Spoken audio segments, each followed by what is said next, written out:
ప్రభునందు ప్రియులను దేవుని సంఘమైన మీ అందరికీ తండ్రి అయిన దేవుని నుండి ప్రభు అయిన యేసుక్రీస్తు నుండి కృపయు సమాధానమును అనుగ్రహింపబడాలని దేవుని వేడుకుంటూ ఉన్నాను. ప్రియులరా, ప్రభు యొక్క ఉన్నతమైన సహాయం బట్టి మనం రోమిలకు రాసిన పత్రిక చివరి భాగంలోనికి మనం చేరుకోవడం జరిగి ఉన్నది.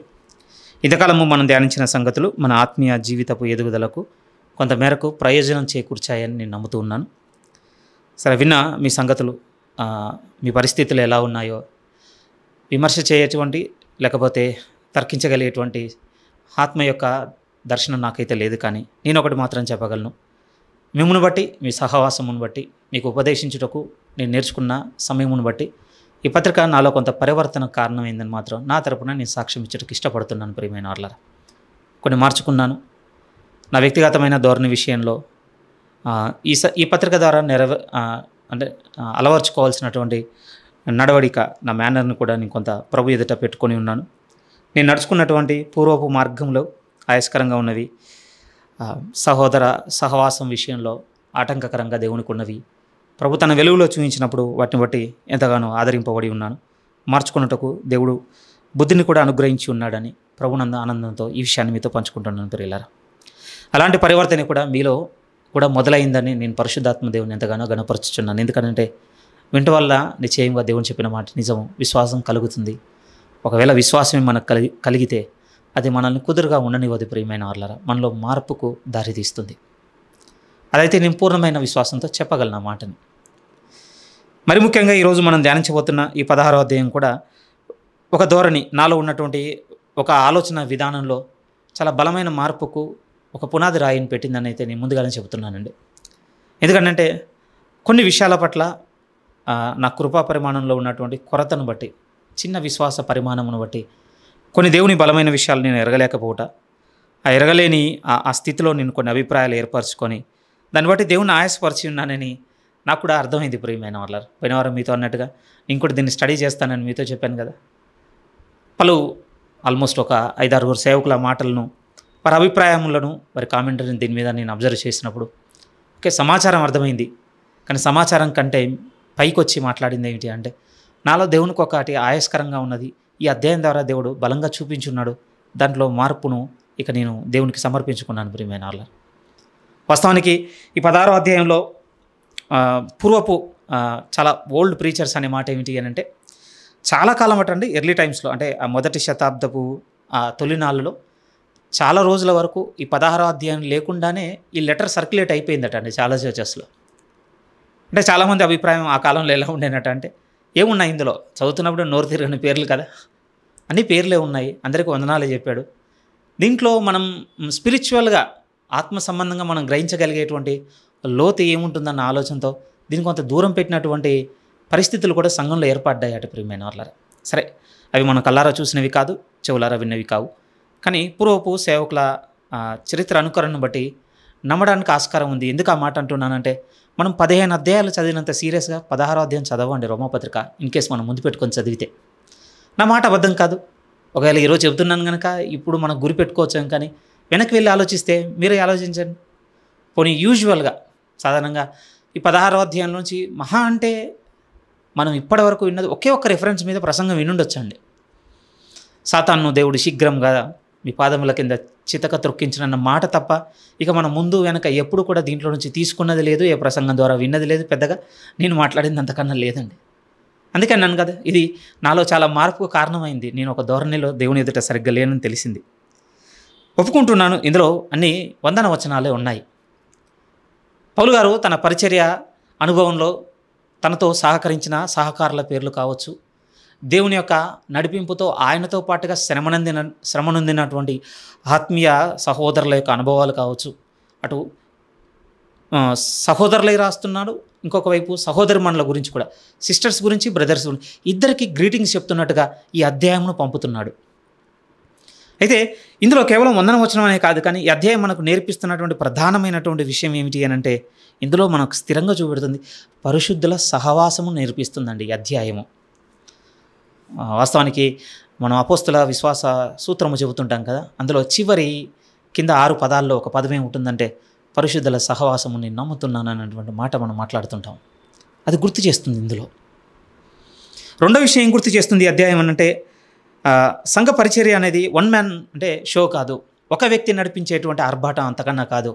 ఇది సమిష్టి, క్రీస్తు శరీరంలో ఉన్న ప్రతి అవయవం యొక్క బాధ్యత. అందరూ కలిసి ఇది చేయవలసిన విధి అన్నట్టుగా ఈ 16వ అధ్యాయం కూడా నేర్పిస్తుంది. ఏదో స్థాపించిన ఆయన రన్ చేసేటువంటి విషయం అండి ఇదంతా.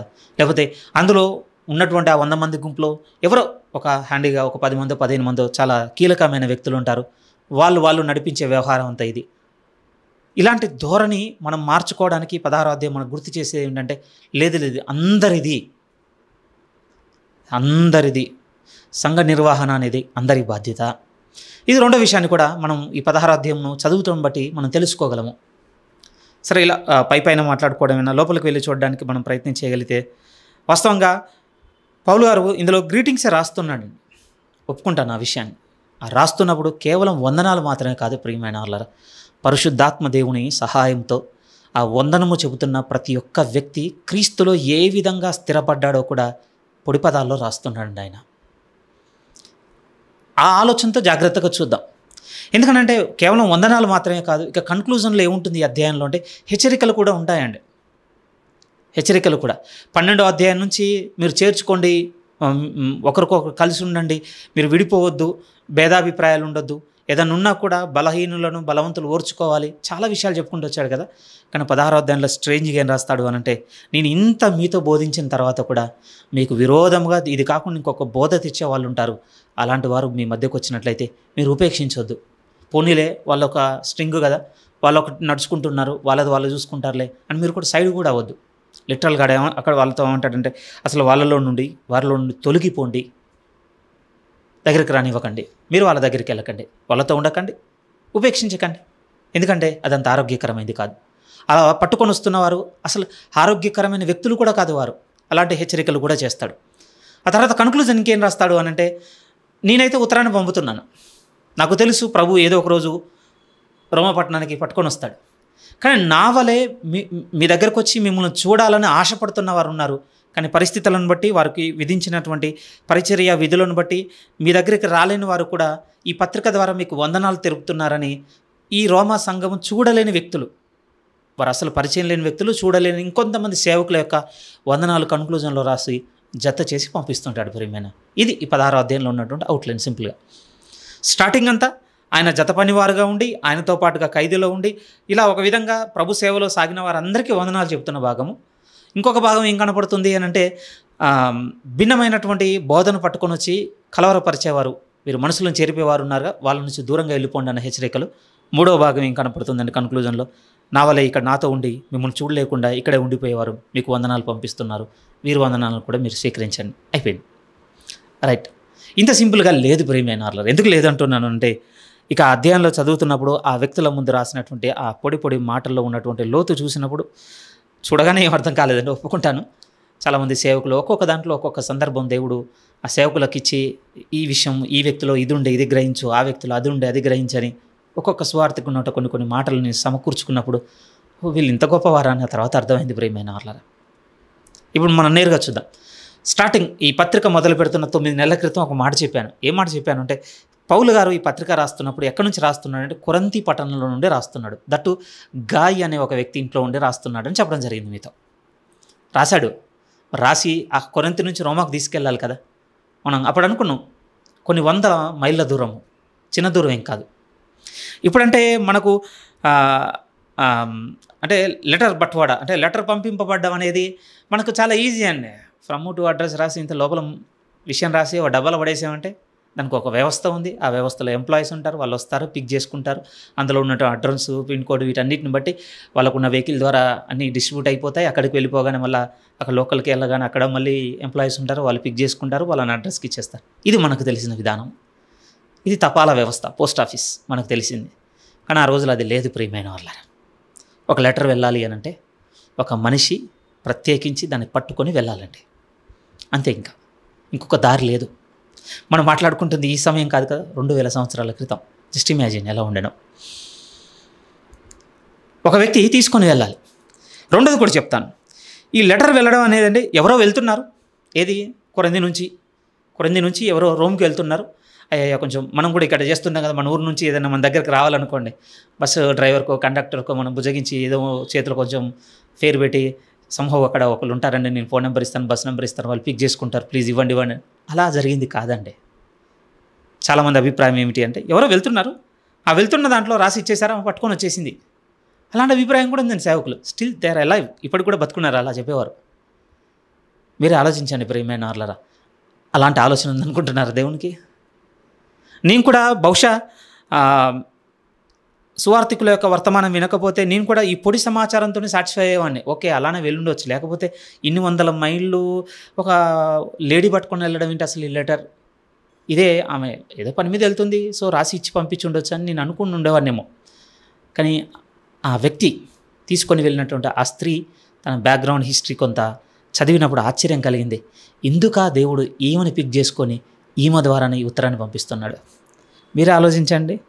మార్గ మధ్యలో దానికి ఏం జరిగినా, లేకపోతే దాన్ని చేరవేయాలన్నటువంటి ఉద్దేశం ఆమె లేకపోయినా, లేకపోతే ఇన్ని వందల మైళ్ళ ప్రయాణంలో దారి దోపిడీ ద్వారా ఈమెను దోచుకున్నా, ఇంత జాగ్రత్తగా ఇంత సెక్యూర్గా దీన్ని సీల్ చేసి, ఎందుకంటే సింపుల్ లెటర్ కాదుగా, మన బైబిల్లో ఉన్నట్టు 16 అధ్యాయాలతో ఉన్న ఈ చిన్న ప్రింట్ కాదు కదండి. ఇప్పుడంటే పేపర్ ఉంది, అప్పుడేముండే మ్యానుస్క్రిప్ట్ అన్నారండి అప్పట్లో. ఒక విధంగా చెట్ల బెరడుతో వచ్చిన దాని మీనో, లేకపోతే చర్మపు లెదర్స్ మీనో, దేని మీద రాసి ఉండను. ఆ టైమ్స్లో ఏముండను అసలు. ఒక విధంగా చెప్పాలి అని అంటే చాలా బల్కీగానే ఉండొచ్చండి, బల్కీగానే ఉండొచ్చు. అంత బల్కీగా ఉన్నదాన్ని తీసుకొని వెళ్తుంది అని అంటే ఏమైనా ఆలోచించుకోవడానికి స్కోప్ ఉంటుంది కదా. జస్ట్ మన ఇమాజినేషన్ పెడుతున్నాను అక్కడ. అలా ఒకవేళ తీసుకొని వెళ్తున్నటువంటి ఆ పరిచారకురాలు ఒక్క విషయంలో కూడా వేరేలా ఆలోచించిన అసలు ఇంత శ్రేష్టమైన ఉత్తరం సంఘ చరిత్రకు దొరకకపోయేది. ప్రియమైన ఐ అగ్రీ. ఏంటి అగ్రీ చేస్తాను అని అంటే, అఫ్కోర్స్ దేవుని ప్రొటెక్షన్ ఉంది, నేను లేదని నేను అనడం లేదు. కానీ మన వైపు నుంచి కూడా కొన్ని ఆలోచించాల్సినవి ఉంటాయి కదా. మీరే చెప్పండి. మన జీవితంలో దేవుని కోసం ఎన్నో బలంగా అనుకున్నవి ఉన్నాయి, ఎందుకు జరగటం లేదు? పరిస్థితులను బట్టి చాలా చోటు చేసుకుంటాయండి జీవితం అనగానే. అంత ఈజీ ఏం కాదు కదా. నేను అనుకున్నాను, కానీ ఏమనుకున్నా కూడా ఇవి అనుకున్నవి అనుకున్నట్టుగా చేయలేకపోతున్నంటే మనకే తెలుసు ఎన్ని శోధనలు, దాని వెనక ఎన్ని పరిస్థితులు, మనం ఒకటి అనుకుంటే ఇంకొకటి మన జీవితంలో జరగడాలు, దాని పర్యావసనాలు మనం ఎదుర్కొంటూ మనం స్ట్రగుల్ అవ్వడాలు. ఇంత పెద్ద పోరాటంలో అండి మనం దేవుని కోసం తీసుకున్న నిర్ణయం మనం నిలబడి దాన్ని జరిగించేసరికి జరగకుండా మిగిలిపోతున్న దినాలు ఎక్కువ మనలో. ఇప్పుడు ఇది మైండ్లో పెట్టుకొని ఆమె దగ్గరికి వెళ్ళి చూద్దామండి, అసలు ఎవరు తీసుకొని వెళ్తున్నారు ఈ లెటర్ని అని అంటే మనకు 16వ అధ్యాయం స్టార్టింగ్ 1-2 వాక్యాలను తెలిసిపోతుంది. ఫీబే అనేటువంటి ఒక సంఘ పరిచారకురాలు, ఒక స్త్రీ. ప్రియమైన వాళ్ళారా, ఆశ్చర్యం, నిజంగా ఆశ్చర్యం అనిపించింది. ఇంత పెద్ద ఉత్తరము ఒక స్త్రీతో పంపడం ఏంటి? స్టార్టింగ్లో మీతో అన్నాను కదా, చాలా బుద్ధి తెచ్చుకున్నాను ఒక విషయంలోనే. ఏ విషయంలో అంటే ఈ విషయంలోనేనండి. చాలా చిన్న చూపు నా హృదయంలో ఉండే. ఏ విషయంలో అంటే సంఘంలో ఉన్నటువంటి పరిస్థితులు, సంఘర్షణలు, వివాదాలు, వీటన్నిటికీ పురుషుల కంటే ఎక్కువ స్త్రీలే కారకులుగా ఉంటున్నారన్నటువంటి నా పార్శ్వపు అవగాహనతో నేను దేవుని కోణంలో చూడడానికి ఇష్టపడలేదు. ప్రియమైన వాళ్ళు, బుద్ధి తెచ్చుకున్నాను నిజంగా. పొడి నా మాటల్లో నేను విమర్శించినవి కూడా ఉన్నాయి. కానీ నిజంగా ఈ 16వ అధ్యాయం చదివినప్పుడు దట్టు పౌలు గారు తన సువార్త పరిచర్య అనుభవంతో తన సేవకుల, తన తోటి పనివారి గురించి లిస్ట్ రాసినప్పుడు ఇంతమంది ఉమెన్ కనబడుతున్నారంటే దేవునికి కృతజ్ఞతాస్తుతులు చెల్లించకుండా ఎలా ఉండగలనని బుద్ధి వచ్చింది. దేవుడు నిశ్చయంగా కోరుకున్నాడు ప్రియమైన ఆర్లరా స్త్రీలను కూడా పరిచర్యలో. వారికి విధించిన వారి కృపా పరిమాణాల నిమిత్తం దేవుడు వారికి ఇచ్చుకున్న పిలుపులను బట్టి జరగవలసిన పరిచర్యలు జరుగుతున్నాయి. అంగీకరించే మనసు కావాలి మనకి. సరే, కొంత ముందే స్థిరంగా మీతో ఎన్నో విషయాలు చెప్పడానికి యోగ్యత లేని వాడిని ఈ సమయం ముందు. కానీ పాజిటివ్ సైడ్ చూద్దాం. పాజిటివ్ సైడ్ ఏమిటి అని అంటే, దేవుడు ఏర్పరచుకున్నటువంటి ఈ పరిచర్యలో పురుషులతో దేవుడు ఏ విధంగానైతే పరిచర్యను జరిగించుకున్నాడో స్త్రీలతో కూడా దేవుడు జరిగించుకున్నాడు. పురుషులకు కేటాయించినట్టుగానే విధులను స్త్రీలకు కూడా సంఘ పరిచర్యలో దేవుడు కేటాయించి ఉన్నాడు. వారి పరిచర్య వారిది. సువార్థికుడు అన్నాడు చాలా చక్కగా, నిజంగా పురుషుడు సంఘ పరిచర్యలు అన్నీ చేయలేడు ప్రియమైన ఆర్లారా. ఆయన తన అనుభవంలో చెప్పింది ఏమిటి అంటే, తన సంఘం తరపున ఒకరు సిగ్గా ఉంటే హాస్పిటల్కి వెళ్ళి పరామర్శించడానికి వెళ్ళాడట. వెళ్ళగానే ఆ బెడ్ పక్కన ఒక చైర్ ఉంటే చైర్ మీద కూర్చొని అతను పరామర్శిస్తున్నాడట. ఎలా ఉంది ఇప్పుడు హెల్త్ కండిషన్, సో ఈలోపు ఆ సంఘంలో ఉన్నటువంటి ఇంకొక సంఘ సభ్యురాలు, ఇంకొక సహోదరి పరామర్శించడానికి వచ్చిందంటే. బట్ స్ట్రేంజ్లీ ఆయన తన హృదయంలో మర్చిపోకుండా ముద్రించుకున్నాడు, కానీ ఆమె పలకరింపు ఎలా ఉందట అంటే వచ్చేసి అక్కడ చేరుంటే అక్కడ కూర్చొని చేస్తుంది. వెంటనే వెళ్ళిందట, అతని హాస్పిటల్ బెడ్కు సంబంధించిన సామాన్ సర్దడం, ఆయన పిల్లో అరేంజ్ చేయడం, ఆయన బెడ్షీట్లు ఫోల్డ్ చేయడం, సంథింగ్ ఇలాంటి యాక్టివిటీ. అప్పుడు అనిపించిందట ఆయనకి. ఆయన చెప్తున్న మాటలు నాకు కూడా తెలిసిపోయింది, నిజమే. ఒక్కొక్కరికి ఒక్కొక్క పరిచర్య, ఆ పరిచర్య పురుషుడు చేయగలిగింది స్త్రీ చేయలేదు, స్త్రీ చేయగలిగింది పురుషుడు చేయలేడు. నిజమే ప్రియమైన వాళ్ళ. అందుకోసం దేవుడు జీవమను కృపావరంలో మీతో పాలివారు వారు. అది చాలా బలంగా నేర్పిస్తుందండి ఈ అధ్యాయం. ఏంటి పౌలు గారైనా ఇలాంటి మాటలు రాసింది? ఎందుకంటే చాలా వరకు అండి వెస్ట్రన్ థియాలజీలో ఉన్నటువంటి ఒక అభిప్రాయం ఏమిటి అంటే కొంచెం పక్షపాతి పౌలు గారు. స్త్రీలకి రాయాల్సినంత బాగా రాయలేదు, పురుషులకు రాసినట్టు కానీ చెప్పేవారు కూడా ఉన్నారు తెలుసా అండి. దట్టు వెస్ట్రన్ కల్చర్లో ఉమెన్ ప్రీచర్స్ అంతా లేచి నిలబడి మాట్లాడేదంటే హెల్త్ గాస్పల్ ఇది బలంగా ఉంటుందండి. చాలా కమాండ్మెంట్స్ ఉమెన్స్కి ఇచ్చాడు, కానీ పురుషులకు పెద్దగా ఏమీ ఇవ్వలేదు. అథారిటీలో ఒక పై స్థాయిలోనూ పెట్టాడు. ఒక విధంగా స్త్రీ ద్వేషం అన్నట్టుగా మాట్లాడేవారు కూడా ఉన్నారంటే ఆశ్చర్యం కలిగింది. కానీ 16వ అధ్యాయం వెలుగులో చూస్తేనండి అసలు పౌలు గారు ఎంత బలంగా రాస్తున్నాడు అని అంటే ఆయన చూసిన వెలుగు వేరుగా ఉంది ప్రేమేనార్ల ఇక్కడ. ఇక నేరుగా 1 by 1 వెళ్దాం. కింక్రేయలో ఉన్న సంఘ పరిచారకులకు ఫీబే అను మన సహోదరిని పరిశుద్ధులకు తగినట్టుగా ప్రభునందు చేర్చుకొని ఆమెకు మీ వలన కావలసినది ఏదైనా ఉన్న ఎడల సహాయం చేయవలనని ఆమెను గూర్చి మీకు సిఫారసు చేయుచున్నాను. ఈ ఆమె అనేకులకును నాకును సహాయురాలై ఉండెను. ఈమె ద్వారానే పంపబడుతుందండి లెటర్. రైట్. ఎందుకు ఇంత ఈ ఫీబే అన్నటువంటి స్త్రీ ఎందుకు ఇంత శ్రేష్టంగా దేవుని యోగ్యతను పొందుకొని ఇంత ఉన్నతమైనటువంటి పత్రికను పట్టుకొని అంత దూరం తీసుకుని వెళ్ళడానికి అర్హతను అందుకుంది అని అంటే ఈమె ఎలిజిబిలిటీస్ అలాంటివి ప్రియమైన వాళ్ళరా. ఈమె చిన్నది కాదటండి. ముందు ఇంట్రడ్యూస్ చేస్తున్నప్పుడే ఎలాంటి చేశాడో తెలుసా? సంఘ పరిచారకురాలు ఆమె. ఒక విధంగా డీక్నెస్ అట. ఈరోజు పురుషులలో వీళ్ళు సంఘ పరిచారకులని ఒక పెద్ద బిరుదుతో పిలుస్తుంటాం కదా. ఈమెను కూడా పౌలు గారు పరిచయం చేస్తారు. మీ దగ్గర పట్టుకొని వస్తున్నాము ఆమె, మీరు కామన్గా చూడొద్దు, మీరు వస్తుంది ఎవరో తెలుసా? ఆమె సంఘ పరిచారకురాలు. కెంక్రే అన్న పట్టణంలో ఆమె నడిపిస్తున్న పరిచర్య మీకు తెలియాలి. వాస్తవానికండి ఈ కెంక్రే అన్న పట్టణంలో టౌన్ అంత మంచిది కాదటండి. మనకు బిబిలికల్గా ఏం దొరకదు. మీరు వెనక మ్యాప్ ఎత్తుకున్నా కూడా చాలా కష్టం దొరకడం ప్లేస్. కానీ హిస్టారికల్గా థియాలజన్స్ చెప్పే మాట ఏమిటంటే ఇది ప్లేస్ వైజ్గా అంత మంచిది కాదట ప్రియమైన వాళ్ళారా. దట్టు ఇక్కడ హార్బర్ ఉండేనట్టండి. ఈ నౌకా ప్రయాణం ద్వారా వచ్చిన వారందరూ ఒక విధంగా వ్యభిచారం ఎక్కువగా జరుగుతున్న పట్టణంగా కూడా పరిగణ చేయొచ్చంట. ఉమెన్ని ట్రీట్ చేయడం అస్సలు బాగోదటండి ఆ సిటీలో. అలా వారి చేత జీవితం నష్టపోయిన వారిని చేరదీసి ప్రియమైన వాళ్ళారా వారికి ఉపచారం చేసినటువంటి స్త్రీ అటండి ఈవిడ. అసలే లేదు ఉమెన్కి స్కోప్ ఆ టౌన్లో. దట్టు ఎలాంటి వాళ్ళని చేరదీసి ఈమె ప్రభులో కట్టిందట అంటే ఇలాంటి వాళ్ళని కాదు. అందుకోసం ఆమె గురించి పౌలు గారు అన్న మాట కూడా ఏమిటంటే ఆమె అనేకులకును నాకును సహాయురాలై ఉండెను. ఇలాంటి చేరదీసి వాళ్ళని ఆదరించాల్సినటువంటి అనేకులు ఉండేనట. వారందరినీ చేరదీసిన స్త్రీ ఈవిడ. అందుకోసమే మీరు గుర్తుపెట్టుకోండి, వస్తున్నామని మీరు సహోదరిగా చేర్చుకోండి. వాస్తవానికి మన కళ్ళ ముందు కనపడుతున్న అన్ని రిలీజియన్స్లో ఉమెన్కి ఇంత ప్రయారిటీ లేదు ప్రియమైన వాళ్ళ. బైబిల్లో ఉన్న దేవుడు ఇచ్చినంత ప్రయారిటీ. సరే, వాళ్ళని విమర్శ చేసి మనం మాట్లాడుకోగలిగేంత ఏమీ లేవు, కానీ మనకు కూడా తెలుసు. కానీ మనం నమ్మిన దేవుడు వారికి ఇస్తున్న చోటు ఎంత అనంటే ఏ భేదం లేదు. ఇప్పుడు క్రీస్తు యేసునందు అందరము ఆయనకు పిల్లలుగా పిలువబడుతున్నాము. సో మీ దగ్గరకు వస్తున్నటువంటి ఈ లేడీ, ఈ సహోదరి, ఈమెను చేర్చుకోండి. ఏమీ కొదవ లేకుండా ఈమెను చూసుకోండి. ఈమె చాలా ప్రభువు నిమిత్తము సేవ చేసింది ఈవిడ. అందుకోసమే మొదటి వాక్యంలో కూడా పరిశుద్ధులకు తగినట్టుగా ప్రభువునందు చేర్చుకొని, మర్చిపోవద్దు. వస్తుంది స్త్రీ కదా, లేకపోతే ఏముందిలే ఇలాంటి ధోరణి కాదు మీ ముందు ఉండాల్సింది. ఎవరు వస్తున్నారు మీ దగ్గరికి అంటే పరిశుద్ధులకు తగినట్టుగా మీరు ఎలాగైతే చేర్చుకుంటారో, సమపోస్తుల్లో లేకపోతే ఇంకా బలమైన మైటీ స్పీకర్ అనగానే మీరు ఏ విధంగానైతే ఒక పెద్ద హృదయంతో మీరు ఆహ్వానిస్తారో అలాంటి వామ్ వెల్కమ్ కావాలి ఈవిడకి. వస్తున్నామే చిన్న కాదు. ఈమె అన్యురాలు అంటండి, నిజంగా అన్యురాలు. ఒక విధంగా ఫీబే అన్న పేరుకు అర్థం కూడా ఒక అన్యదేవత పేరటండి అది. కానీ అలాంటి ఆవిడ ప్రభులోనికి వచ్చి ప్రభులో ఎంత బలంగా నిలబడింది అని అంటే రెండవ వాక్యంలో అన్నమాట, ఆమెకు మీ వలన కావలసినది ఏదైనా ఉన్న ఎడల సహాయం చేయవలనని ఆమెను గూర్చి మీకు సిఫారసు చేయుచున్నాను. సిఫారసు పత్రికలు పంపిస్తున్నాడు. ఒక విధంగా ఆజ్ఞతో కూడిన ఒక కమాండ్ చేస్తున్నాడు అండి. ఈమెను రిసీవ్ చేసుకునే విషయంలో కొరత రావద్దు మీకు. అలాంటి ఆవిడని మీ దగ్గరికి పంపిస్తున్నాను. మొదటగా ఈమె నుంచి మనం చూసి నేర్చుకోవాల్సినటువంటి ప్రధానమైన విషయం ఏమిటంటే, ప్రభు ఆమె జీవితము పట్టబడిన తర్వాత ఆమె ప్రభు కొరకు నిలబడింది మనల్ని అందరినీ సవాలు చేస్తున్నటువంటి జీవితంగా కనపడుతుంది. ప్రియమైన వాళ్ళారా, చిన్న స్త్రీ కాదు ఆవిడ.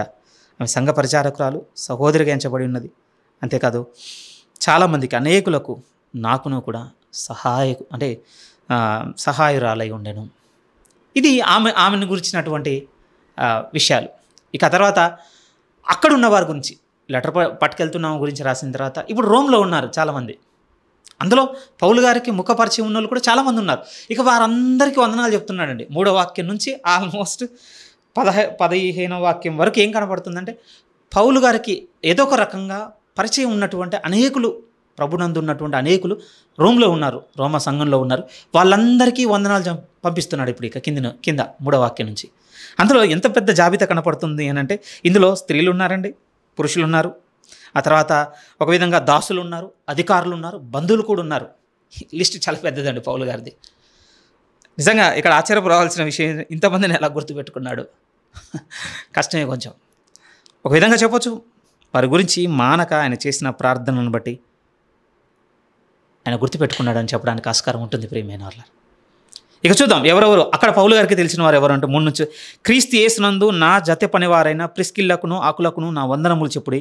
వారు నా ప్రాణము కొరకు తమ ప్రాణములను ఇచ్చుటకైనను తెగించిరి. మరియు వారి ఇంటనున్న సంఘమునకు వందనములు చెప్పుడి. నేను మాత్రము కాదు, అన్యజనులోని సంఘంలో వారందరూ వీరికి కృతజ్ఞులై ఉన్నారు. 4 థింగ్స్ మెన్షన్ చేస్తున్నాడు అకుల, ప్రిస్కిల్ల గురించి. ఎవరు వీరు? మనం అపొస్తల కార్యం 18 చదివామనుకోండి, మనకు ఒక విషయం అర్థమవుతుంది. పౌలు గారు కొరింథీ పట్టణానికి వెళ్ళగానే అక్కడ వెళ్ళే సమయానికి అక్కడే కాపురం ఉన్నటువంటి అకుల, ప్రిస్కిల్ల కనపడతారు. ప్రియమైన వాళ్ళు, ఎక్కడ కూడా వీళ్ళని ఇండివిజువల్గా పరిశుద్ధాత్మ దేవుడు రాయించలేదండి. వీళ్ళని ఎక్కడ రాయించినా కూడా జతగా రాయిస్తాడు. ప్రియమైన వాళ్ళు, నిజం. అది అబ్జర్వ్ చేస్తే మనం చూడగలం. అది అపొస్తల కార్యం తీసుకున్నా, మీరు కొంచెం కొరింథీలో తీసుకున్నా, ఇక్కడ రోమలో తీసుకున్నా, ఎక్కడ కూడా వీరు ప్రస్తావన వచ్చినా కూడా వేరు చేసేయలేదండి. అంటే ప్రభువులోనికి వచ్చిన తర్వాత వాళ్ళంత బలంగా ఉన్నారు. వీళ్ళ గురించి కొంచెం హిస్టరీ తెలియాలి. ప్రియమైన, అకుల మాత్రమే యూదుడటండి, ప్రిస్కిల్ల యూదురాలు కాదు, అన్యురాలు. ప్రభులోనికి రాకముందే అకుల ప్రిస్కిల్లను పెళ్లి చేసుకున్నాడు. ప్రియమైన వాళ్ళు, మన ప్రభువుని అంగీకరించింది.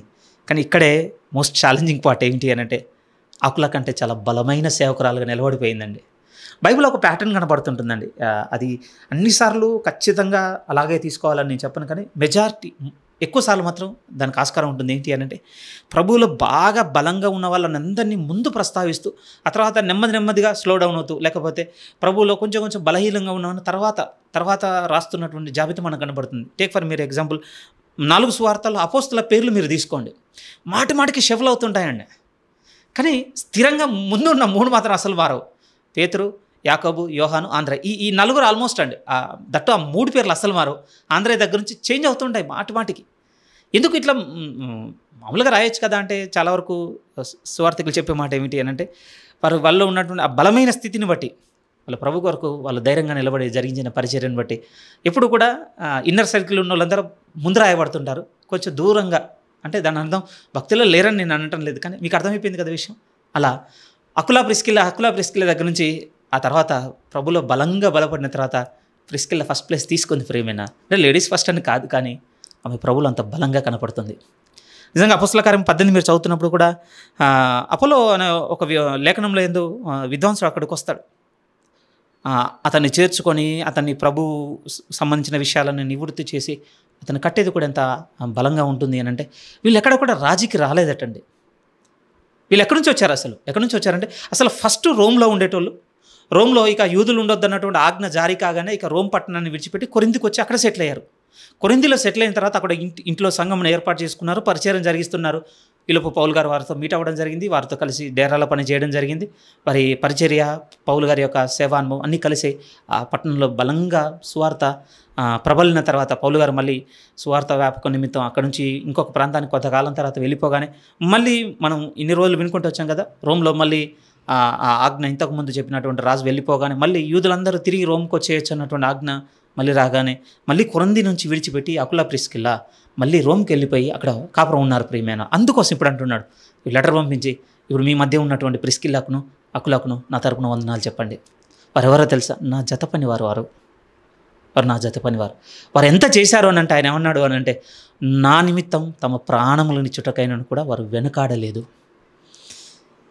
ఎలా ఉంది ప్రియమైన వారలారా ఈ మాట వింటున్నప్పుడు? భార్యాభర్తలుగా ఒక మాట మీరు ఆలోచించాలి. ఒకవేళ కలిసి వింటున్నట్లయితే ఏం ఆలోచించాలి అని అంటే, ప్రభు తరపున ఒక భార్యాభర్తగా ఇద్దరు కలిసి ఇంత బలంగా ఉన్నారా? ఎప్పుడైనా మనం మాట్లాడుకుందామండి సంఘంలో కపుల్స్ దానికి సంబంధించిన దగ్గర వీళ్ళ గురించి కొంచెం నేను హిస్టరీ కూడా వెతుక్కొని వస్తాను. ప్రియమైన వీళ్ళ గురించి తెలియాలి కదా. వాళ్ళ పరిస్థితులు బాగుండొచ్చు. మా జీవితంలోనైతే డైలీ ఫైట్స్ ఉంటాయి, ఎన్నో ఎన్నో ఉంటాయి. వీటన్నిటిలో టైం ఉండాలి. ఒకసారి వాళ్ళది కూడా చూడాలండి మనం. ఊరికే కాదు ప్రియమైన వాళ్ళ బైబిల్లోనికి రాయబడ్డారు అని అంటే వాళ్ళు ఎంత నిలబడ్డారట అంటే, అక్కడ ఉన్న మాటలు తమ ఇంటిని సంఘంగా చేసి నడిపించారట. ఉందా మనకు ఆ మనసు? ఒక్కరోజు కూరికకే హైరాన్ అయిపోతున్నటువంటి దినాలు. నేను కొన్ని సంవత్సరాల క్రితం కొంతమంది సేవకుల సమూహంలో తిరుగుతున్నప్పుడు కూడా సహోదరుల వాళ్ళ అనుభవాలు చెప్పినవి కూడా నాకు ఇంకా రింగ్ అవుతుంటాయి. ప్రియమైన వాళ్ళ ప్రార్థన జరిగిన తర్వాత ఈ నైటు వెళ్ళిపోవడం కష్టం, మా ఇంట్లో ఉండండి అని అంటే ఎంత స్ట్రగుల్ ఉండేనో. ఆ దినాలే వేరుండే. వాళ్ళు ఇంట్లో ఉంటారు, అవి పాడు చేస్తారు, బాత్రూమ్ వాడుకుంటారు, లేకపోతే ఇక్కడ అది పడేస్తారు, అక్కడ ఇది పడేస్తారు, XYZ ఇది పాడు చేస్తారు, లేకపోతే కార్పెట్ పాడవుతుంది, సోఫా పాడవుతుంది. ఇలాంటి సంఘర్షణలతో నలిగినటువంటి సేవకుల కుటుంబాలు ఉన్నాయి ప్రియమైన వాళ్ళ భార్యల వల్ల. బట్ ఈ స్త్రీ ఇంటిని కొరందిలో ఉన్నప్పుడు ఇచ్చిందండి. కొరంది నుంచి మళ్ళీ రోమ్కి వచ్చారు. రోమ్కి వచ్చిన తర్వాత కూడా విడవలేదు. ఇక్కడ కూడా అంటున్నాడు, ఆ ఇంటిలో ఉన్న సంఘమునకు వందనాలు చెప్పండి. నేనొక్కడి మాత్రమే కాదు, కిందేమంటాడో తెలుసా? 4th పాయింట్కి ఏమన్నాడు అని అంటే, ఆ తర్వాత నేను మాత్రమే కాదు అన్యజనులలోని సంఘంలో వారందరూ వీరికి కృతజ్ఞులై ఉన్నారని కూడా నేను గుర్తు చేస్తున్నాను. వాళ్ళు అంతా చేసి ఉన్నారు. జస్ట్ ఇమాజిన్ అండి, అన్యజనులలో ఉన్నటువంటి సంఘముల వారందరూ వాళ్ళ పరిచర్యకు వారిద్దరి సహకారం ఎంత బలంగా ఉంది చూడండి ప్రియమైన వాళ్ళ. శోధనలు ఎదురవ్వలేదంటే ఎదురయ్యాయి, కానీ ప్రభు కొరకు వారిద్దరూ ఏక మనసుతో నిలబడి ప్రభు ప్రార్థనలో సాగి సేవలో వారు కలిగి ఉన్నటువంటి ఆ శ్రమ జీవితమేనండి. నిజంగా మనం ఎలా తృణీకరించగలం? కానీ ఆశ్చర్యకరంగా ప్రిస్కిల్లా చాలా అడ్వాన్స్గా వెళ్ళిపోతుందండి. కాంప్రమైజ్ అవ్వలేదు ప్రభుని చేపట్టి. లేటుగా వచ్చినా చాలా బలంగా ప్రభులో ఉంది ప్రియమైన వాళ్ళ. ఇది ఇంకొంచెం ముందుకు వెళ్ళిపోతాం. ఇలా మాట్లాడుకుంటే చాలా ముందుకు వెళ్ళిపోతాం. ఎందుకంటే ప్రతి క్యారెక్టర్ అండి చాలా యూనిక్గా ఉంది. చూడాలనిపించింది ఆ తర్వాత బాగా. మళ్ళీ 5వ వాక్యాన్ని చూడగలిగితే, ఆసియాలో క్రీస్తునకు ప్రథమ ఫలమునై ఉన్న నా ప్రియుడునకు ఎపైనైటుకునకు వందనములు. ఈయన ఎవరో తెలియదు, ఎక్కడి నుంచి వచ్చాడో తెలియదు. ఇవన్నీ జాగ్రఫికల్గా చెప్పడం కష్టం. కానీ ఈయన నుంచి మనం ఇన్స్పైర్ అవ్వాల్సిన మాట ఏమిటి అని అంటే, అసలు ఆసియాలోనే ప్రథమ ఫలం అటండి ప్రభువులకు వచ్చింది. జస్ట్ ఇమాజిన్ ప్రియమైన వాళ్ళ, మనం మొదటి వాళ్ళం అయితే ఎలా ఉంటుంది? ఆనందం వేరండి అలాంటి వ్యక్తిన. ఈ ఎపైనైటు అనేట ఆయన ఆసియాలో నిజంగా సువార్త మొదటగా వెళ్ళినప్పుడు ఒక విధంగా అంతకుముందు వర్జిన్ గౌండ్గా ఉండొచ్చు, ఎవరు రాలేదు, ఎవరు వచ్చి ప్రకటించలేదు. ఆశ్చర్యకరంగా ఒకరు వెళ్ళి ప్రకటించగానే ఆ ఒక్కడు నిలబడ్డాడు. ఇతను ప్రథమ ఫలము. ఎంతమందికి ఇన్స్పిరేషన్ అని తెలుసా అండి ఆ మొదటి అడుగు? నిజము, చిన్నదేం కాదు. మనం కూడా ప్రకటన గ్రంథంలో 7 సంఘాల వివరణలో మాట్లాడుకుంటున్నప్పుడు ఒక సంఘంలో ఒక ఆయన ముందుకు వస్తాడు. ప్రియమైన వాళ్ళారా, మీ మధ్య హతసాక్షిగా మరణించిన అంతిపయవాని గురించి ఎలా మర్చిపోయింది? పెర్గేమ్ సంఘంతో మాట్లాడుతున్నప్పుడు అంటాడండి. ఆ రోజు అంతకుముందంతా చాలా భయపడి ఉండొచ్చు కదా, ఆయన మరణాన్ని చూసి చాలామంది ఇన్స్పైర్ అయ్యి ఉండొచ్చు. ప్రియమైన వాళ్ళారా, అవ్వకుండా ఎలా ఉంటుంది చెప్పండి? మీరు హతసాక్షుల పుస్తకంలో చూసినప్పుడు అండి, ముందు వెనక తీసిన తర్వాత ఒకరు చావుకు తమను అప్పగించుకున్న తర్వాత అదే మార్గంలో అనేకులు సాగినట్టుగా ఆ అనుభవాలు రాసినప్పుడు ఆశ్చర్యం కలిగింది. మనకు అంతే దినాలు అలాంటి వాళ్ళు ఒకరు కావాలండి. మనల్ని రగల్చాలి, రేపాలి, మనలో చల్లారిపోతున్న ఆత్మీయ స్థితికి ఉజ్జీవాన్ని తీసుకొచ్చేవారు మన సహవాసంలో ఉండాలి. ప్రియమైన వాళ్ళు అట్టి వారితో మన సహవాసం కూడా ఉండాలండి. చల్లగా ఉన్న వ్యక్తులను వెతుకుని వాళ్ళతో ఉంటే ఏమొస్తుంది చెప్పండి? ఏమొస్తుంది అంటే నరకం వస్తుందండి చివరికి. మనకి ఒక రగిలేటువంటి మనసు రాదు నిజంగా. ఒక విధంగా అది కాంప్రమైజింగ్ క్రిస్టియానిటీకి దారితీసేటువంటి పరిస్థితులు ఎక్కువగా ఉంటాయండి. ఎలాంటి వాళ్ళని వెతుకుంటున్నాం మనం వినేటువంటి సేవకులు కావచ్చు, లేకపోతే మనం సహవాసం పెట్టుకొని మనం ఫెలోషిప్ చేస్తుంది, లేకపోతే క్లోజ్ ఫ్రెండ్గా మూవ్ అవుతున్నటువంటి ఆత్మీయులు ఎలాంటి వాళ్ళని ఏర్పాటు చేసుకున్నాం. వాళ్ళు ప్రథమ ఫలంగానే ఉండడానికి సాగేవారా? కానీ ఈ వ్యక్తి అలా ఉన్నాడట ప్రియమైన వాళ్ళ. ఇంకా ముందుకెళ్దాం. ఆ తర్వాత 6వ వాక్యం కూడా మీరు చూడాలి. మీ కొరకు బహుగా ప్రయాసపడిన మరియకు వందనములు. ఈమె ఏ మరియ అనేది మనం చెప్పడం కష్టము, ఎందుకంటే చాలా టైం తర్వాత కనపడుతున్నటువంటి స్త్రీ. కాకపోతే ఈమె నుంచి కూడా ఒక హైయెస్ట్ క్వాలిటీ ఏం కనపడుతుంది అని అంటే, ఆమె గురించి చెప్తున్నప్పుడు పరిశుద్ధాత్మ దేవుడు ఇచ్చినటువంటి సాక్ష్యం ఏమిటంటే, మీ కొరకు బహుగా ప్రయాసపడింది. ఒక విధంగా చాలా ఎడ్జ్ వరకు వెళ్ళారటండి వీళ్ళంతా. ఈ బహుగా ప్రయాసపడిన ఫ్రేజ్ రిపీటెడ్గా వస్తుంది. వాళ్ళు శ్రమనంద విషయంలో చివరి వరకు ఓర్చుకున్నారట, అంతగా ప్రయాసపడి ఉన్నారట. అందులో బహుగా ప్రయాసపడినటువంటి మరియకు వందనములు. మరి వీళ్ళందరి సంగతి పౌలు గారు వెళ్ళి చూడకపోయినా ఎలా తెలిసింది అని అంటే, ఒక సేయింగ్ ఉంటుంది కదండి, all roads leads to Rome అట. అదొక మాట ఉంటుంది కదా. నిజమే ప్రియమైన వాళ్ళ, ఎక్కడ వాళ్ళంతా అక్కడికి చెదరడం, అక్కడ ఉన్న వాళ్ళంతా చెదిరి మళ్ళీ ఇక్కడికి రావడం. ఈ ట్రావెలింగ్లో ఉండి పౌలు గారికి పరిచయమైన వాళ్ళు స్వార్థ వ్యాపకం నిమిత్తం అక్కడికో ఇక్కడికే చేరినవి, ఈయన వెళ్ళిన సంఘాలకు అంతకుముందు వచ్చి వెళ్ళిపోయిన సేవా అనుభవాలు, నిజంగా అది మిషనరీ టైమ్స్ అండి. అవి నిజంగా హెల్దీ టైమ్స్. ఎందుకంటే అంతే, ఇంకా ట్రావెలింగ్లో ఉన్నారు ప్రియమైన వాళ్ళారా, చాలా వరకు ట్రావెలింగ్లో ఉన్నారు. అలా తెలిసినవే అంగీకరించాలి. ఎందుకంటే ఈయన వెళ్ళి విజిట్ చేసింది కాదు, అక్కడ ఉన్న వాళ్ళు 1 by 1. ఒకవేళ అనుకుందాం, ఈయన ఒక సంఘానికి వెళ్ళగానే అక్కడ స్త్రీ సమాజంలో మాట్లాడుకొని ఉండొచ్చు. రోమపట్నంలో ఒక మరి అన్నటువంటి సహోదరి ఉందట. ఆమె గురించి విన్నప్పుడు మా సంఘం అంతా చాలా కదిలింపబడింది. మేము నిర్ణయం తీసుకున్నాం, ఏదైనా సరే ఆ రోజు సువార్తలో ప్రభు కొరకు పరిచర్య చేసిన మార్త మరియలు కనపడుతున్నారు. అలాంటి మాదిరి తీసుకొని రోమపట్నంలో ఒక సహోదరి కష్టపడుతుందట. ఆమె బహుగా ప్రయాసపడిందట. అది మమ్మల్ని చాలా రగిల్చింది. మాలో ఈ మార్పుకో, లేకపోతే సంఘ సావాసంలో స్త్రీల ఐక్యతకో, మేమందరం కలిసికట్టుగా ఇంత శ్రమ పడడానికి రీజన్ ఏంటి తెలుసా పౌలు గారిని ఆయనకు షేర్ చేసి ఉండొచ్చు, పౌలు గారు విని ఉండొచ్చు. అందుకోసం అంటాడు, నేను మీ కొరకు బహుగా ప్రయాసపడినటువంటి మరియకు కూడా వందనాలు చెప్తున్నాను. ఇన్స్పైర్ అవుదాం ప్రియమైన వాళ్ళారా, ఇన్స్పైర్ అవ్వాలి. ఎందుకంటే ప్రభులో ఇంత సుఖపడింది ఇక చాలేమోనండి. వాస్తవానికి ఆలోచించుకుంటే కోల్పోతుంది ఏంటి ప్రియమైన వాళ్ళారా, బాధ నొందుతుంది ఏంటి, నష్టపోతుంది ఏంటి, పెట్టుబడి పెడుతుంది ఏంటి, ఆలోచించండి. ఒకరేనా, ఇద్దరేనా, వాళ్ళదేనది, వాళ్ళది మాత్రమేనా, మన వంతు లేదా? ఇక మనం ముందుకు రావద్దా?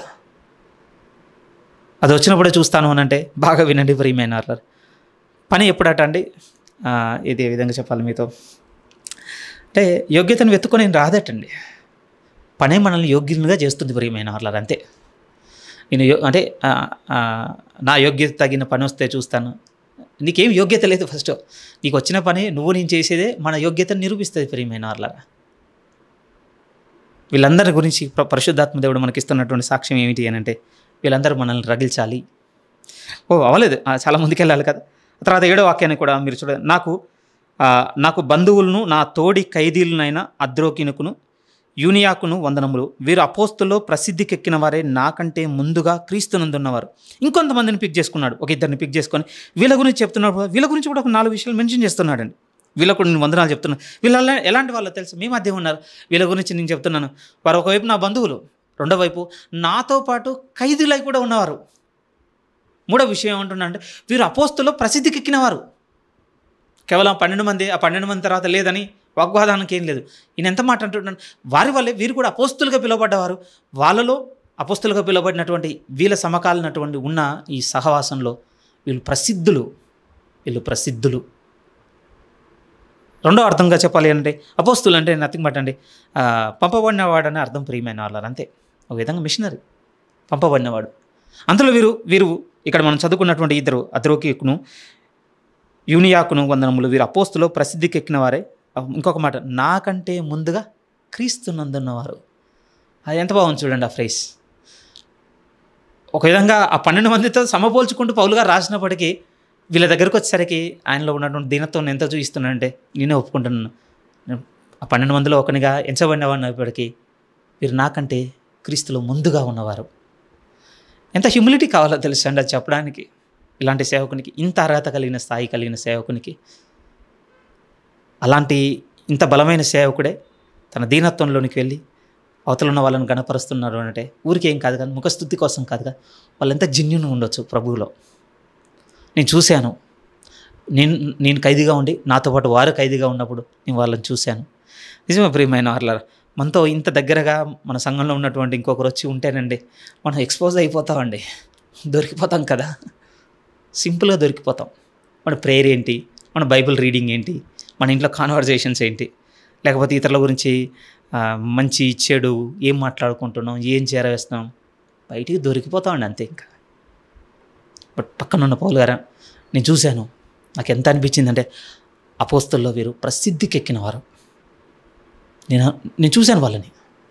ఎంత బలమైనటువంటి సాక్ష్యాలు చూడండి. ఏమండి, ఇలాంటి అనుభవాలు కలిగినటువంటి విషయాలు మన ప్రస్తావన అంటే మన దాకా ఎందుకు రావాలి అని అంటే, ప్రియమైన వాళ్ళారా, మనం నిజాయితీగా ఉండాలి అని అంటే ఇలాంటి వ్యక్తుల అనుభవాలు మనకు తెలియాలి. ఆ తర్వాత 8వ వాక్యం 8 ప్రభునందు నాకు ప్రియుడగు అంప్లియత్తునకు వందనములు. ఓకే, ఈయన గురించి కూడా మనం చెప్పడానికి ఏం లేదు ప్రియమైన వాళ్ళారా, ఎందుకంటే ఏ సోర్స్ దొరకలేదు. ఒక విధంగా చెబుతున్నప్పుడు కూడా పరిశుద్ధాత్మ దేవుడు పెద్దగా ఏమీ యాడ్ చేయలేదు. ప్రభునందు నాకు ప్రియుడగు అంప్లియత్తునకు వందనములు. ఆ తర్వాత క్రీస్తునందు మన జత పనివాడగు ఊర్బాకునకును నా ప్రియుడగు స్టాకునకు వందనములు.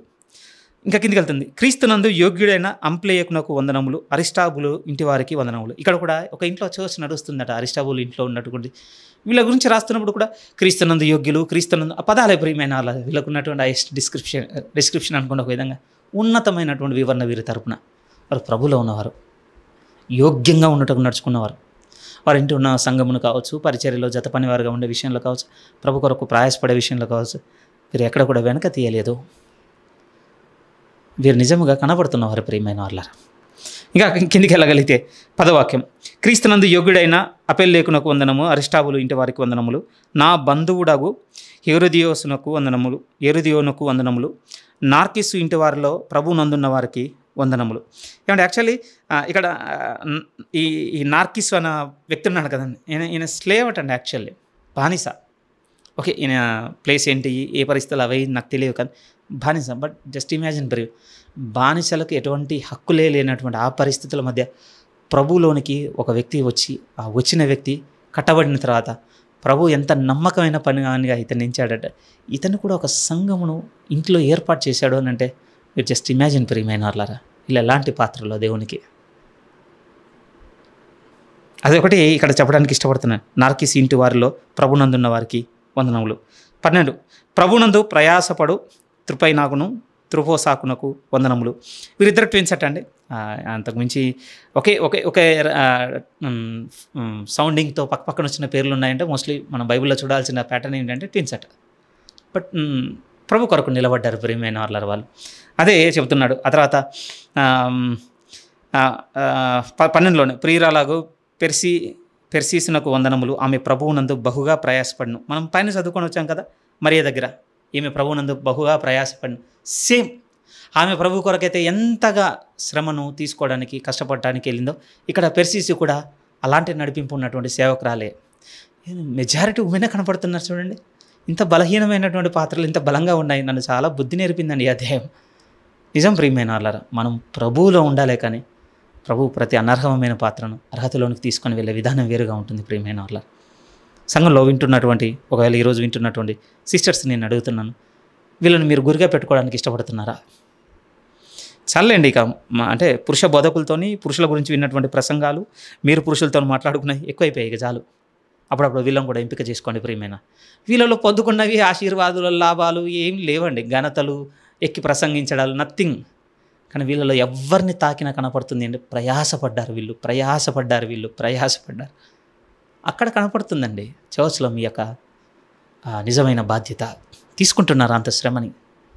అది ఏ విధంగానే ఉండొచ్చండి. సేవకుల కోసం కష్టపడడం ఉండొచ్చు, సంఘమును మందిరం సుందరం చేయడం ఉండొచ్చు, లేకపోతే ఇంకొకరికి ఉపచారం చేయడం ఉండొచ్చు, లేకపోతే వారి అక్కర్లో అవసరంలో, మీకు తెలుసు కదా మీ బాధ్యతలు ఏవైనా ఉండొచ్చు. వాటిని ఎత్తుకునే పనిలో ఉన్నారా, లేకపోతే అధికారం చేసేటువంటి పనిలో ఉన్నారా కూడా ఆలోచించుకోవాలి కదా. మనం చదివిన ఈ లిస్టులో ఒక్కరైనా అటండి రాసుకుంటూ వచ్చింది సంఘ పరిచారకురాలకు ఫీబే. బట్ తర్వాత రిమైనింగ్ పార్ట్ అంతా చూస్తేనండి ప్రిస్కిల్ల దగ్గర ఏం చెప్పలేదు పరిశుద్ధాత్మ దేవుడు అలా. బట్ ఎంతగా అంటే పౌలుతో జత పని రాలుగా ఉండిపోయింది ఆవిడ, అంతగా ప్రయాసపడింది. ఆ తర్వాత మరి ఏం తీసుకోండి, ఆ కింద పేర్లు నోరు తిరగటం లేక నా లిస్ట్ అంతా తీసుకోండి. పెరిసేసి వరకు రండి. వీళ్ళందరూ గురించి చెప్పుకుంటూ వచ్చిన మాట ఎంత ఇన్స్పైరింగ్గా ఉంది అంటే కష్టపడ్డారు వీళ్ళు. కొంచెం కష్టపడ్డా కూడా ఈ దేవుడు వద్దు, లేకపోతే ఈ కష్టం నాకు వద్దని మీరు ఇంట్లో ఆర్గ్యుమెంట్ చేస్తుండొచ్చు, లేకపోతే సనుక్కుంటుండొచ్చు, లేకపోతే దూరం పెట్టాలని ప్రయత్నం చేస్తుండొచ్చు. మీరు రోమన్ 16లో లేరైతే మీకు రోమ 16వ అధ్యాయం కనపడటం లేదని అర్థం. ఇది కనపడేలా చూపించేటువంటి సేవకుల సమూహం కూడా మీరు వెతుక్కోలేదని అర్థమే కదా. కానీ ఆలోచించండి ప్రియమైన వాళ్ళారా, ఇందులో కనపడుతున్న వ్యక్తులు చాలా పురికొల్పుతున్నవారు. ఆ తర్వాత కిందికి రాగలిగితే 13వ వాక్యం. పెరిసినకు వందనములు, ఆమె ప్రభునందు బహుగా ప్రయాసపడాను. 13 ప్రభువునందు ఏర్పరచబడిన రూపునకు వందనములు. యాక్చువల్ అండి ఇది అంటే నీకు అంత ఖచ్చితంగా నమ్మమని నేను చెప్పను. బట్ ఒక సేవకుడు చెప్పినటువంటి వివరణ చాలా షాకింగ్ అనిపించింది. ప్రభువు శిలువ మోస్తున్నప్పుడు ఒక కాంటెక్స్ట్లో ఒక వ్యక్తి వచ్చి కొంత దూరం ప్రభుతో పాటు శిలువ మోస్తాడు చూడండి. అతను ఫాదర్ అట్టండి ఈవిడకి. అది మరి ఆయన పర్సన్స్ నేమ్ చెప్పాడు, వాళ్ళ వైఫ్ నేమ్ చెప్పాడు, అవన్నీ కొంచెం నాకు టఫ్ అనిపించాయి. కానీ అతని కుమార్తె ఒక విధంగా నల్ల జాతి రాళ్ళు అట అండి ఈవిడ. రూపన్నం దానికి రెడ్ హెడ్ అన్నటువంటి మీనింగ్ వస్తుందట. సరే, ఇవన్నీ ప్రధానంగా మీరు మనసులో పెట్టుకోవాలని నేను ఆశపడటం లేదు. కానీ ఇక్కడ ఈమె గురించి చెప్పినటువంటి మాటల్లో పరిశుద్ధాత్మదేవుడు ప్రభువునందు ఏర్పరచబడిన రూపునకు వందనములు,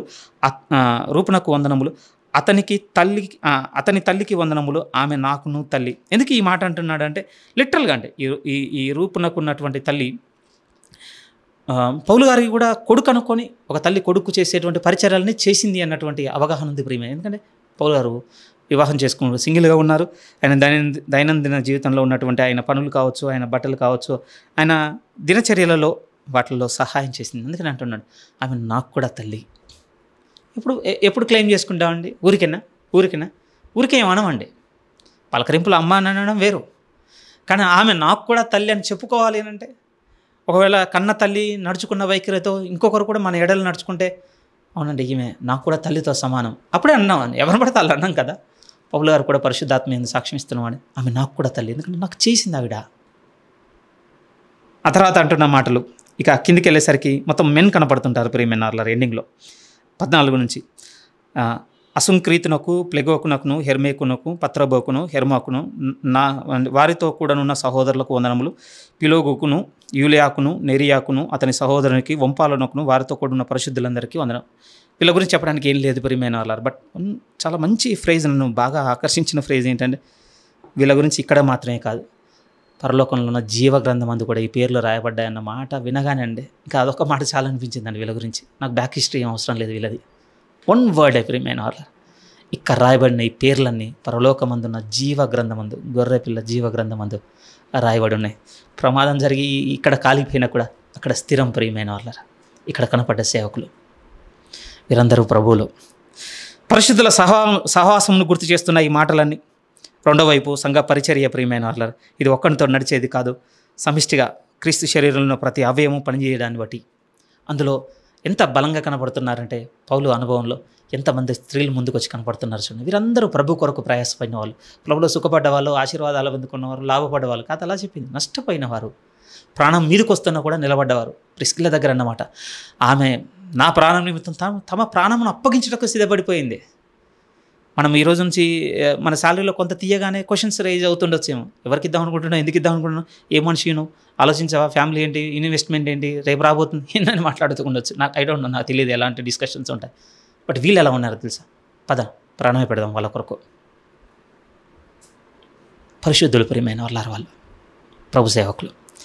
కన్క్లూజన్లో అన్నమాట 16, పవిత్రమైన ముద్దు పెట్టుకొని ఒకరికొకడు వందనములు చేయుడి, క్రీస్తునందు మీకు వందనములు, క్రీస్తు సంఘములు అన్నీ మీకు వందనములు చెప్పుచున్నవి. ఒక విధంగా ముద్దు దేనికి గుర్తుగా ప్రతీకగా ఉంటుందంటే, ఒక శరీర సంబంధమైన అనురాగానికి ప్రతీక అండి ముద్దు. ప్రభు నందు పౌలు గారు కూడా ఎలాంటి పిలుపునిస్తున్నాడంటే, మీ ఆత్మ సంబంధమైన బంధానికి ప్రతీకగా ఒక అనురాగమైనటువంటి ఒక పవిత్రమైన ముద్దు పెట్టుకొని ఒకరికొకరు వందనములు చేయండి. అక్కడ అదే చెప్పగలను, చాలా సెన్సిటివ్ ఇన్ఫర్మేషన్గా అంతే. మీ మనసు అలా ఉండాలి బంధుత్వంలో, ఆత్మీయ బంధుత్వంలో. సహోదర ప్రేమ అంత శ్రేష్టంగా ఉండాలని బైబిల్ పిలుపునిచ్చింది ప్రియమైన వాళ్ళారా. ఇంత మనస్పర్ధలతో, ఇంత ద్వేష అభిప్రాయాలతో, కల్మషంతో, మనసులో వేరే ఆలోచనలతో ఇలా సాగమని చెప్పలేదండి బైబిల్ మనల్ని. పవిత్రమైన ముద్దు పెట్టుకొని ఒకరికొకడు వందనములు చెప్పుకోండి. ఇది గ్రీటింగ్ పార్ట్ అయిపోయిన తర్వాత ఒక 10 minutes తీసుకుంటానండి. నెక్స్ట్ మనకి ఏం కనపడుతుందంటే వార్నింగ్స్ కనపడుతుంటాయని.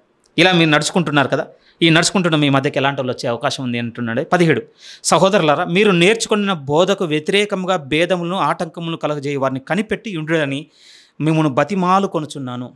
కమాండ్ చేయొచ్చు కదండి, సింపుల్గా కమాండ్ చేయొచ్చు కదా. ఎందుకు ఈ సేవకుడు బతిమాలు కొనుచున్నాడు? మనం కూడా ఇంత ప్రయాసపడి కడితే తెలుస్తుంది ప్రియమైన వాళ్ళారా. ఎవడు కమాండ్ చేస్తాడో తెలుసా అండి? ప్రయాస పడని వాడు కమాండ్ చేయగలడు. కానీ బెస్ట్ ఎగ్జాంపుల్ మీకు కావాలి అని అంటే, మీ కన్న పిల్లల్ని మీరు ఏ విధంగా ట్రీట్ చేస్తాడు, బయట నుంచి వచ్చిన బంధువు ఏ విధంగా ట్రీట్ చేస్తాడు అక్కడే తెలిసిపోతుందండి. మా అక్క ఉందనుకోండి, మా బాగున్నాను, వాళ్ళ పిల్లల్ని వాళ్ళు ఎలా ట్రీట్ చేస్తారు, నేను ఎలా, నాకు తెలిసిపోతుందండి. వాళ్ళు బతిలాడుకోవడం కనపడుతుంటుంది. పౌలు గారు కూడా అది అంటున్నారు, ఇంత దూరం నడిచారు కదా, కేర్ఫుల్. ఎలాంటి వాళ్ళు వస్తారు అంటే, మీరు నేర్చుకున్న దానికి వ్యతిరేకమైన దాన్ని పట్టుకొని వస్తారు. వాళ్ళు ఏం చేస్తారు అని అంటే, ఆ కింద లిస్ట్ ఇస్తాడు ప్రియమైన వాళ్ళ, ఒక విధంగా మీలో డిస్టర్బెన్సెస్ క్రియేట్ చేస్తారు, విభేదాలు పెడతారనమాట. అది అలా కాదు తెలుసా, ఇలా రైట్ తెలుసా, అది రాంగ్, ఆయన రాంగ్ టీచ్ చేసింది, నీకు తెలియదు, నా దగ్గర ఇంకొకటి ఉంది, ఓ బ్లా బ్లా బ్లా. లేదా ఈరోజు బోల్డ్ అంతుంది. నిజంగా ఒక చేదైన వేరు మొలవద్దు అంటాడండి, మొలిపిస్తాం. ప్రభు అంటాడు ప్రియమైన వాళ్ళ, మీరు వేరేది పట్టుకరాకండి. శరీరం ఉందనుకోండి, ఏదైనా ఇన్ఫెక్షన్ ఏదైనా బయట లోపల తెచ్చామనుకోండి, ఎఫెక్ట్ అవుతుంది ప్రియమైన. ఒక చెయ్యి కదా, ఒక కాలే కదా, ఎక్కడో కింద చిన్న చిటికనేలు కట్టింది కదా అని వదిలేదని బాడీ అది తినేస్తుంది. దాన్ని బైబిల్ అనేది కొరుకురుపుండా ఉన్నది, మనకు తెలుసు గ్యాంగ్రీన్ అని, తినేస్తుంది, అది చంపేస్తుంది. అందుకోసం జాగ్రత్తగా ఉండండి. ఇంత నడుచుకున్నారు కదా, మీరు వదులుకోకండి. వచ్చేటోళ్ళ భేదాలు తీసుకొని వస్తారు మీ మధ్యకి, భేదాలు లేదు ఆ డాక్టర్ని బట్టి, ఆ థియాలజీని బట్టి అదే రైట్, ఒకవేళ ఆర్గ్యుమెంట్ ఉండొచ్చు. నేను కూడా కొంత నలిగానండి, ఆఫ్టర్ కరోనా కూడా నేను స్ట్రగుల్ అయ్యాను, బట్ స్లోలీ నేర్చుకుంటున్నాను ప్రియమైన వాళ్ళ, అది నేను నడుచుకోవాల్సిన ధోరణి కాదని. ఆ తర్వాత రెండో విషయం అన్నాడు అని అంటే వ్యతిరేకంగా భేదములను ఆటంకములు కలగజేస్తారట. వచ్చి ఈ చెడగొట్టేటోళ్ళు కూడా ఎలాంటి వాళ్ళని చెడగొడతారన్నాడు అంటే, కింద పరిశుద్ధాత్మ, మీ నిష్కపటమైన మనసులను జరిపేస్తారు వీళ్ళు. ఇలా టార్గెట్ ఏంటి అని అంటే, వేవర్డ్గా ఉండని పట్టుకోరట చర్చ్లో. నిష్కపటమైన మనసుతో ప్రభువుని వెంబడించేటోళ్ళు ఉంటారు కదా, వాళ్ళని పట్టుకుంటారట. ఒక విధంగా అండి, దొరికిపోయేటోళ్ళు జాగ్రత్తగా ఉండాలి, మనం కూడా అది కనిపెట్టి చూడాలని ప్రియమైన వాళ్ళు. మనం కూడా ప్రభువులో మనం బలంగా అబ్జర్వేషన్ ఉండాల్సింది తప్పదు. వాటిని మనము సంఘంలోనికి ఉపేక్షించడం అంటే పర్వాలేదులే అనడానికి లేదట. అక్కడ ఏమంటాడంటే, వారి నుండి తొలగిపోండి, వచ్చేసేయండి బయటికి, అది అంత మంచిది కాదు. ఆ మాటలు మనం చూడగలం. 18, అట్టివారు మన ప్రభు అయిన క్రీస్తునకు కాక తమ కడుపునకే దాసులు, వారు ఇంపైన మాటల వలను ఇచ్చకముల వలను నిష్కపటల మనస్సులను మోసపుచ్చుదురు, అబద్ధాలు కల్పిస్తారటండి. ఇంపుగా బుజ్జగింపు మాటలతో తీసుకొస్తారట. ఎందుకింత అవసరం అంటే, మనల్ని పడగొట్టాలి, ప్రభులో ఉండొద్దు, బయటికి లాగేయాలి. అలాంటి వారు ఎందుకు ఇదంతా చేస్తున్నారు, ఇదంతా వాళ్ళకేం ప్రయోజనం అని మనకు ఉంటుంది. కానీ వారు అన్నారు, సింపుల్గా అన్నాడండి పరిశుద్ధాత్మ, ఎంత చక్కగా అన్నాడండి, వారు తమ కడుపునకే దాసులు. ఫాల్స్ టీచింగ్ అంటే అబద్ధ బోధకుల దగ్గర నుంచి తీసుకొచ్చిన మాటలు ఇవే ఉంటాయి కదా, ప్రధానంగా కనపడుతుంటాయండి. వారి ఫలం వల్ల మీరు తెలుసుకుంటారు, వారి ధనాపేక్షను బట్టి తెలుసుకోండి. ఎందుకు ఇంత బుజ్జగింపు మాటలతో, ఇంత ఊరడింపు మాటలతో నేను ఇంతగా బుజగరిస్తూ, నీకు నొప్పి కలగకుండా, నీకు ఏం రాదు, నీకు అంత మంచి జరుగుతుంది, నువ్వు ఏం చేసినా కూడా అభివృద్ధిలోనికి వెళ్ళిపోతుంది, నీకు ఏ డోకా లేదు, ఎందుకు ఇదంతా చెప్తున్నావు, ఎందుకు ఇంత బుజ్జగింపు మాటలు? ఇప్పుడు మనం ఎంత ఈవిల్ అంటే, మనం ఎంత దుష్టత్వంతో నడుచుకుంటున్నాం, నీకు నాకు వ్యక్తిగతంగా తెలియదా? ఇది ఇలా నడుచుకుంటున్నాం అని చెప్పకుండా, ఏం పర్వాలేదు, అది అలా ఉన్నా పర్వాలేదు, దాన్ని పక్క పెట్టండి, కానీ ఇదండి ఎందుకు మాట్లాడుతున్నారు ఇదంతా, ఈ బుజ్జగింపు మాటలు ఎందుకనంటే, మరి తమ కడుపు నింపుకొనుటకు. మనీ ఆ డేస్లో ఎలా ఉండేనో కానీ ఈ డేస్లో చాలా బాగా కనపడుతుందండి, through YouTube. Lot of money చెప్పడానికి కూడా వీళ్ళేనంత కనపడుతుంది. మనకు తెలియదా ఈ మధ్యకాలంలో జరిగినటువంటి సంఘటన ఎంత లేపిందో? నాకు కూడా మీరు సబ్స్క్రైబ్ చేసుకున్న చాలామంది ఏం సబ్స్క్రైబ్ చేసుకున్నారు నాకు కూడా తెలిసిపోతుందని నా దాంట్లో అలా కనపడుతుంది. నిజంగా ఎవరెవరైతే ఈ మధ్యకాలంలో క్రైస్తవంలో జరిగిన పెద్ద సంఘటన, దాని వెనక మాట్లాడినటువంటి ఫిగర్స్ ఉన్నారు కదా, ఆ ఫిగర్స్ అందరూ సబ్స్క్రైబ్ చేసుకున్నారు. నేను షాక్ అవుతున్నాను, అరే మంచి వచ్చిన వాళ్ళకి వీళ్ళతో ఏం పని తెలియటం లేదా? వాళ్ళ కడుపుకనకే దాసులకని కనపడటం లేదా? అర్థం చేసుకో. ఎవరు వెలిగించాలి చెప్పండి మనల్ని? ఇక్కడ కొంచెం హెచ్చరిక, వార్నింగ్సేనండి ఇవన్నీ. ఏం ప్లెజెంట్గా ఏం మాట్లాడుతున్న పౌలు గారు ఇక్కడ చాలా కఠినంగానే భేదములు, ఆటంకములు కలగజేస్తారు వాళ్ళు. ఎంత డిస్టర్బెన్సెస్ దీంట్లో విచిత్రంగా ఉంటుందండి. మళ్ళీ మన నడవడిక సేమ్ ఫెదర్స్ ఒక దగ్గరకు వచ్చినట్టుగా, మళ్ళీ ఈ గుంపులో మళ్ళీ ఈ సేమ్ ఫెదర్గా ఉన్న గుంపులన్నీ ఒక దగ్గరకు వస్తాయి, మళ్ళీ వాళ్ళ చోలు కోరుకుంటుంటారు. ఏం నడిపింపు ఇదంతా?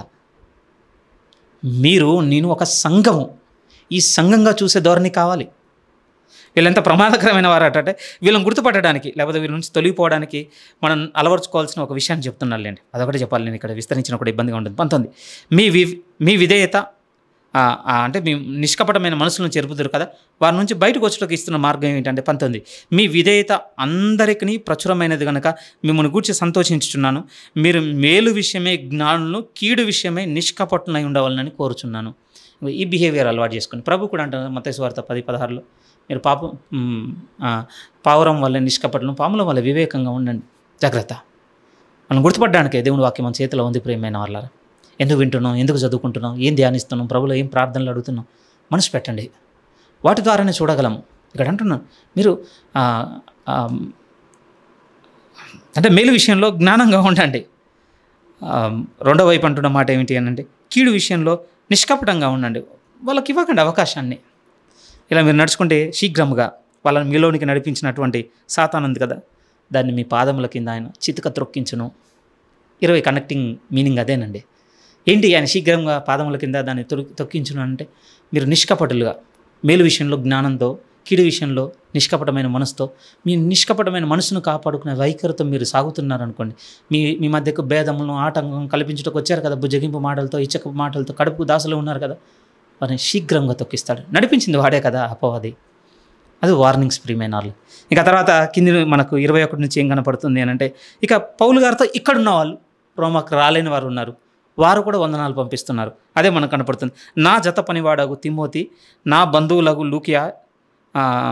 లూకియా యాసోను, సోసిపత్రు అని వారు మీకు వందనములు చెప్పుచున్నారు. ఈ పత్రిక రాసిన తెర్తియను నేను ప్రభునందు మీకు వందనములు చేయుచున్నాను. ఎందుకంటే యూజువల్గా పౌలు గారు డిక్టేట్ చేస్తే రాసిన వాళ్ళు ఉంటారు.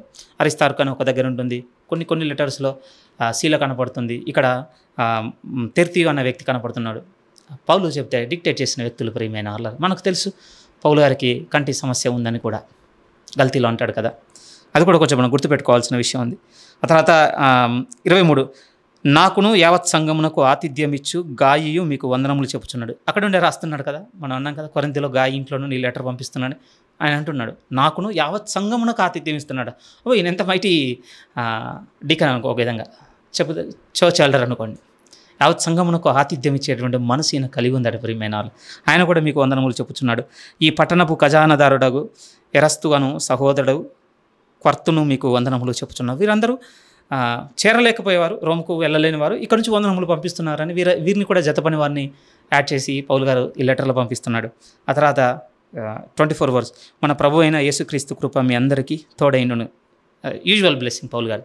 ఆ తర్వాత 25, 26, 27 వాక్యాలు వచ్చేవారం మనం చూద్దాం ప్రియమైన.